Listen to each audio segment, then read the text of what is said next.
Hi, everyone. Imagine with me for just a second that somebody approached you, or probably more likely, somebody called you and said, "Hey, how have you been doing?"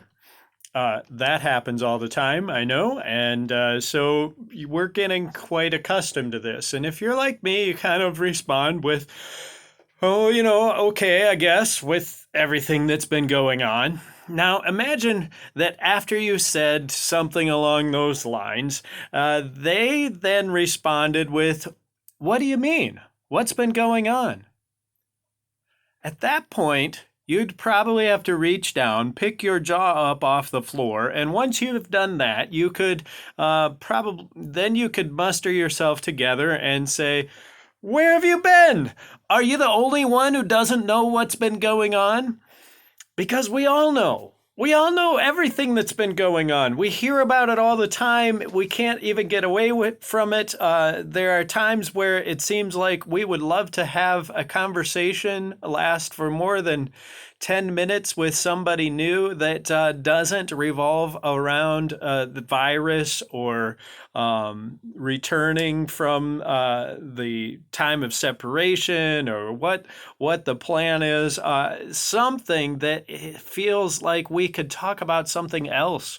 But we all are right here. We're all locked into this story. This is the thing that is happening. Well, I bring this up because that scenario that I created there is pretty close to the beginning of the gospel for this Sunday. The gospel reading for this Sunday from Luke 24. And I'm not going to get into it too much because, quite frankly, I have to preach on it on Sunday and I want to save some things for there. But I was looking at this passage today, and it starts off with two disciples on the road, and Jesus approaches them and they don't recognize him, and they're kind of downcast and they're sober because they're thinking about all that has happened with Jesus uh, dying on the cross and being buried, and now the confusion about, has he risen? What are they to make of somebody coming back from the dead? And so they're confused and they're going home. And Jesus comes alongside of them and asks, "Hey, what are you talking about? What were you talking about as you walked along the road?" That's what he asks. And they kind of look at him like, "What? What do you mean? Doesn't everybody know what we would be talking about? These things that have taken place in Jerusalem." And then Jesus says, "What things?" And they say, "Are you the only one that doesn't know what happened?" Can you imagine? And just to clarify, Jesus, of course, does know what's happened. He lived it. He died it, and he lives it again. Jesus knows the whole story. He knows it full well, but he's playing along here. Why? Because he wants them to tell him how they see it.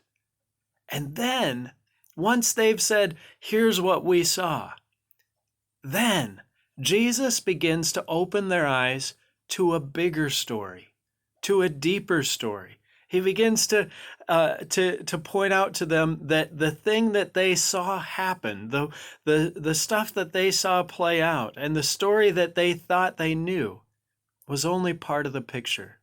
And he opens their hearts to understand more fully who he is, who he was always meant to be, what he has come for, and how he can bring them through even this time to, to a new kingdom and a new life that is ahead.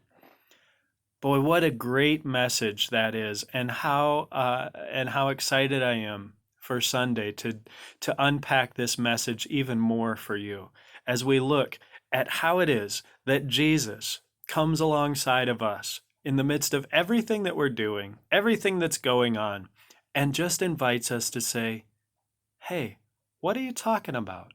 What are you doing? What were you mentioning there?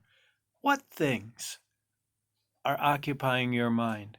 Jesus invites you to share.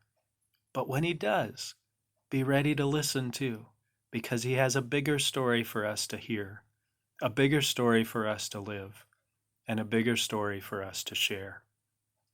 Keep living the story, and let's live it together. See you tomorrow.